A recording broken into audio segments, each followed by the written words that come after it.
Back when WWE first announced they were moving Monday Night Raw, the longest running weekly episodic television show in history, shout out Michael Cole for etching that into my memory all these years, to Netflix, people didn't know what to expect, as Netflix, up until last year, didn't dabble in live events at all. Over the last 4 to 5, 6 months, WWE have really hammered in this move to Netflix. Their commercials being played multiple times on literally every episode of WWE programming, even on NFL games. The press events, the announced names, there was some serious hype heading into this show, and boy, did they deliver. Just look at this intro with the curtain. This was fire. After the insanely cool and well-produced intro package, WWE opened up the first Raw on Netflix with, you guessed it, Triple H. He would cut a short promo hyping up Raw and the crowd, and then hella pyro hit. At the end of Bad Blood, when The Rock showed up, then left for absolutely no reason, fans were confused.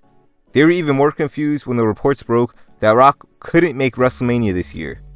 Rock's music hit and the crowd immediately forgot he was literally calling them crackheads last year, and one thing I immediately noticed was the production on this was crazy. The 4K cam, the smoke, the long extended shots, the overly big halo board. This is a new WWE from every aspect. We got the usual Rock promo filled with catchphrases, more hyping up, and even a Squid Games mention. And then Rock out of nowhere shouted out Cody. And you would think this would lead to like Rock and Cody at WrestleMania, but sadly no. They casually cut to Cody just chilling in the crowd. Rock then mentions Cody's mother, and then they hug at the end of his promo.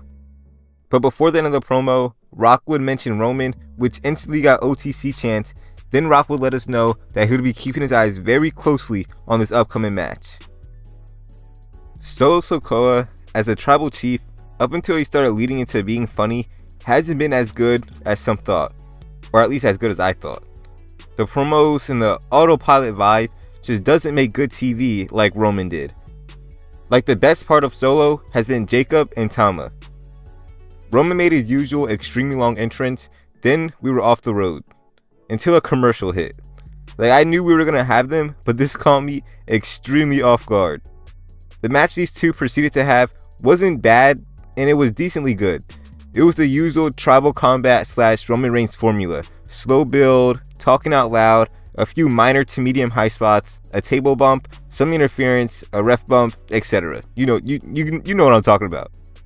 It was enjoyable though, and it kind of gave me WrestleMania 40 vibes. Just a bit, kind of just off the randomness, I guess. Only because of the KO, Sammy, and Cody interference. Reigns eventually won after a spear, and Paul goes to give Roman the Ulafala. Then Rock comes out instead. The two have a moment, then shake hands, embracing each other. Crazy first hour to start off the Netflix era. John Cena, the GOAT. When it was announced he was going on a never seen before farewell tour, fans instantly got hyped and started fantasy booking matches. I mean, who wouldn't want to see matches like Gunther vs Cena, Cena vs Punk, Cena vs Orton, Cena vs Paul, Cena even winning another world title. Cena's music hit and a smile lit on pretty much everyone watching's face. Once in the ring, Cena gave a heartfelt promo that gave me so much nostalgia. Cena would announce that he was officially entering the 2025 Royal Rumble. And I say, give Cena this match. Give him the main event at Mania and give him the title. Make this last year something insane and nothing but fan service. This is like Kobe's farewell tour, but something we've never seen in pro wrestling. Triple H, you know what to do.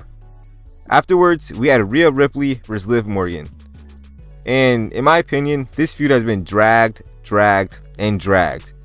Like, I get Rhea getting injured, changed, and delayed plans, but come on. The feud has been stagnant for months at this point, and it's finally, or at least I hope, came to an end after Rhea beat Liv for the 1-2-3. And I'm just now realizing, wasn't this supposed to be a last woman standing match? Low-key, the right decision to remove that stipulation.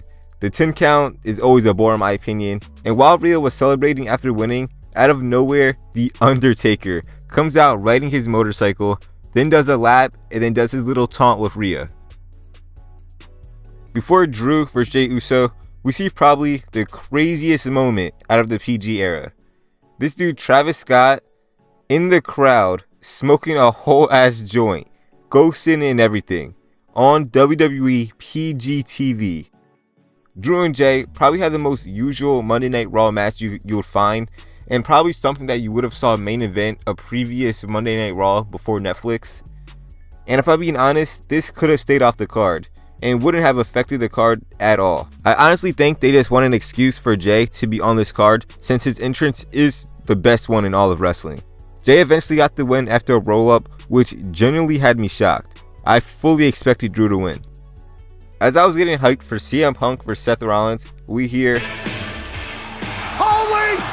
and "Dog." Hulk Hogan then proceeds to get booed hard. And I mean booed hard. For the majority of this segment, you literally hear boos. And if I'm being honest, this made me so happy. It was finally main event time. What should have been the main event of WrestleMania Night 1 last year is instead the first ever main event for Monday Night Raw on Netflix. So the hype levels were there, and these two great wrestlers delivered. An incredibly strong match with a strong crowd. Punk and Seth would both deliver each one's finisher, pedigrees on the table, dives outside. The match was enjoyable. Punk got the win after a GTS in a similar ending sequence to the same match he had with Jon Moxley. WWE came out swinging for the Netflix era. Rock wildin', Cena got us in our feels, Hogan getting clowned, and Punk vs Seth hitting hard. If this is the vibe and the type of episodes we get moving forward, we'll be eating good.